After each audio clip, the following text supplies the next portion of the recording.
Hello बच्चों, let's read this question. So the question says, what were the circumstances which led to the खिलाफत and the non-cooperation movement? ऐसे कौन से circumstances थे जिसने खिलाफत और non-cooperation movement के लिए situations create करी? Second is, why did Mahatma Gandhi feel the need to launch a broad-based movement in 1920? Mahatma Gandhi को क्यों ऐसे नीड फील हुई कि एक लॉन्च करना है ब्रॉड बेस्ड मूवमेंट को इन 1920? Third is, explain any 3 causes which led to non cooperation movement in 1920. 3 causes बताइए जिसने नॉन कॉपरेशन मूवमेंट के लिए सिचुएशंस क्रिएट करी 1920 में. Let's see the key concept. So the key concept is world war one. World war one ने majorly ऐसी situations create करी जिसका इम्पैक्ट इंडिया पे भी पड़ा, जो नॉन कॉपरेशन मूवमेंट के लिए प्रॉपर सर्कमस्टांसेस बनाते थे. Let's see the pointers. Our first point is conditions created by world war one. World war one की वजह से कैसी कंडीशंस बनी थी, इसका पहला सब पॉइंट है, huge increase in defense expenditure was financed by war loans and increasing taxes. Custom duties were increased and income tax introduced.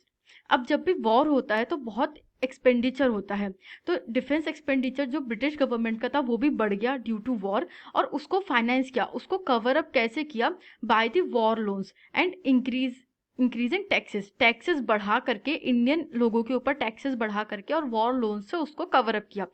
Indians के ऊपर कस्टम ड्यूटी, जो भी इंडिया में गुड इंपोर्ट किया जाता था उसके ऊपर कस्टम ड्यूटी बढ़ा दी, और इनकम टैक्स, एक नया टैक्स इंट्रोड्यूस कर दिया गया था by the British government.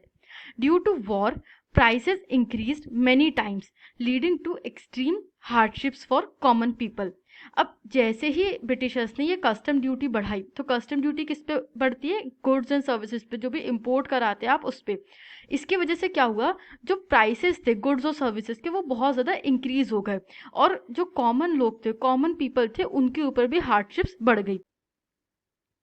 Third point is, crops failed in 1918 and 1919 resulting in acute food shortages. This was accompanied by an influenza epidemic leading to large scale deaths. अब क्या होता है, क्रॉप फेलियर हो जाता है इन द ईयर 1918 एंड 1919, और इसकी वजह से फूड शॉर्टेजेस होने लगती हैं पूरे देश भर में, और साथ ही एक इन्फ्लुएंजा एपिडेमिक फैल जाता है. एपिडेमिक मतलब कि एक स्मॉल रीजन में बहुत ज़्यादा कम्युनिकेबल डिसीज फैल जाना. तो ऐसा एपिडेमिक फैल जाता है इन्फ्लुएंजा, जिसकी वजह से लार्ज स्केल डेथ होने लगती है लोगों की, बहुत ज़्यादा लोग मरने लगते हैं इस एपिडेमिक की वजह से और क्रॉप फेलियर की वजह से. Fourth point is, force recruitment in the army caused wide spread anger. अब जब भी वॉर होता है तो आपको आर्मी की ज़रूरत पड़ती है, सोल्जर्स की ज़रूरत पड़ती है. ब्रिटिश गवर्नमेंट को भी सोल्जर्स की ज़रूरत थी, और ब्रिटिश गवर्नमेंट ने वो सोल्जर की ज़रूरतें कैसी पूरी करी, बाय द फोर्स रिक्रूटमेंट, मतलब ज़बरदस्ती गाँव से लोगों को आर्मी में रिक्रूट कर लिया था. और इस वजह से लोगों में बहुत ज़्यादा एंगर था, बिकॉज आप जब भी वॉर में जा रहे हो तो there will be casualties, there will be death. तो इस तरीके से लोग बहुत ज़्यादा नाराज थे इस फोर्स रिक्रूटमेंट से. Second main point is, Gandhi ji is return and satyagraha. Gandhi ji का रिटर्न और इंडिया में जो वो सत्याग्रह लॉन्च करते हैं. Gandhi ji had successfully fought against the racist regime of South Africa with his non-violent method of satyagrah. In India, he launched satyagrah at various places which provided base for non-cooperation movement. अब Gandhi ji south Africa में अपनी law की practice कर रहे थे, वहाँ से वो वापस आते हैं और वहाँ पे एक सक्सेसफुल मूवमेंट उन्होंने लॉन्च किया था against the racist regime of South Africa. South Africa की जो रेसिस्ट रिजीम थी उसके अगेंस्ट उन्होंने एक सक्सेसफुल मूवमेंट फाइट किया था by the method of non violent method of satyagraha, अपने सत्याग्रह के नॉन वायलेंट मेथड से.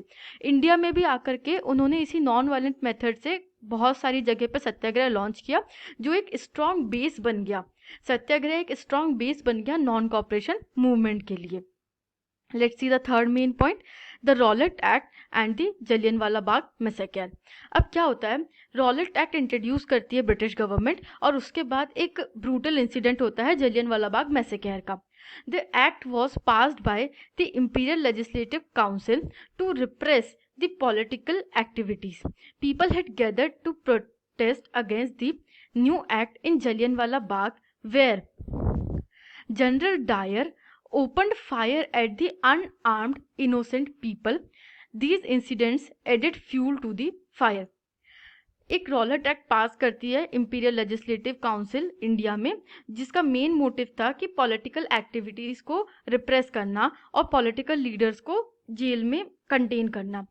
इस एक्ट के अगेंस्ट प्रोटेस्ट हो रहा होता है जलियांवाला बाग में। एक पीसफुल प्रोटेस्ट चल रहा होता है जहाँ पे जनरल डायर एंटर करते हैं। एक एनक्लोज्ड पोर्शन होता है जलियांवाला बाग में, वहाँ पे जनरल डायर एंटर करते हैं और फायर ओपन कर देते हैं अनआर्म्ड इनोसेंट लोगों पे, जिनकी कोई गलती नहीं थी, जो सिर्फ वहाँ पे इकट्ठे हुए थे, उनके ऊपर फायर ओपन कर देते हैं। वहाँ पे बहुत ज़्यादा कैजुअलिटीज़ होती है, लोग मर जाते हैं। And this incident added fuel to the fire. इस वजह से और ज़्यादा लोगों में गुस्सा बढ़ जाता है। The United struggle. Fifth point is united struggle. The fear of harsh treaty on the Ottoman Emperor, the Khalifa, brought the Muslims in India closer to Gandhiji. Young Muslim leaders were in favor of Hindu-Muslim united mass action against the Britishers. अब world war 1 में Ottoman empire Britishers के against fight कर रहा था और वो हार जाते हैं। तो मुस्लिम्स को फियर था कि ओटोमन एम्पायर, जो उनके एम्परर हैं, लीडर हैं, खलीफा, पूरे मुस्लिम वर्ल्ड के लीडर को खलीफा बोलते हैं, तो जो मुस्लिम वर्ल्ड के लीडर थे वो ओटोमन एम्परर थे, उनके ऊपर एक हार्श ट्रीटी इम्पोज हो सकती है। और इसलिए जो यंग मुस्लिम्स हैं वो गांधी जी के क्लोज आते हैं और वो चाहते थे कि एक यूनाइटेड इंडिया में एक यूनाइटेड हिंदू मुस्लिम मास एक्शन लिया जाए अगेंस्ट द ब्रिटिशर्स। इस तरीके से नॉन कॉपरेशन मूवमेंट के लिए इंडिया में प्रॉपर सिचुएशंस क्रिएट हो रही थी। I hope you understood this question. Thank you and best of luck.